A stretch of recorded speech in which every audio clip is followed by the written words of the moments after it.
அல்லாவின் பெயரால் தொடங்குகிறேன். அருளாளன் மிக கருணையாளர். உங்களுக்கு சமாதானம் உண்டாகுவதாக. குரான் 7:96 அல்லாஹ் சொல்கிறான், ஒரு சமூகத்தின் மக்கள் உண்மையாக நம்பிக்கை கொண்டு நேர்மையாக நடந்தால் விண்ணிலும் பூமியிலுமிருந்து அவர்களுக்கு ஆசிர்வாதங்களை பொழிவோம். ஆனால் அவர்கள் நம்பாமல் தவறான பாதையை தேர்ந்தால் அவர்கள் செய்த செயல்களின் விளைவை சந்திப்பார்கள்.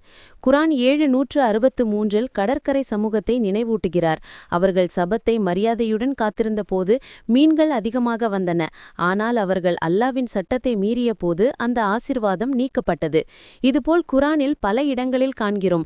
மக்கள் நம்பிக்கையுடன் இருந்தால் அல்லாஹ் அவர்களை ஆசிர்வதிக்கிறார்.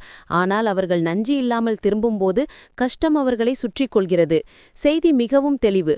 ஒரு நாடு வெற்றி பெற வேண்டுமெனில் அது அல்லாவின் சட்டங்களை பின்பற்ற வேண்டும்.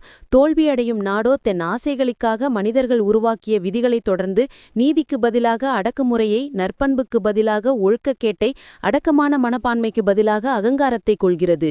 இப்லீஸ் காட்டுவது அனைத்தும் ஒரு மாயை, தற்காலிகமும் பயனற்றதுமாகும். ஆனால் அல்லாவின் முறைதான் உண்மை, நிலைக்கும் நிம்மதியும் மகிழ்ச்சியும் தரும் ஒரே வழி. அல்ஹம்துலில்லாஹ்.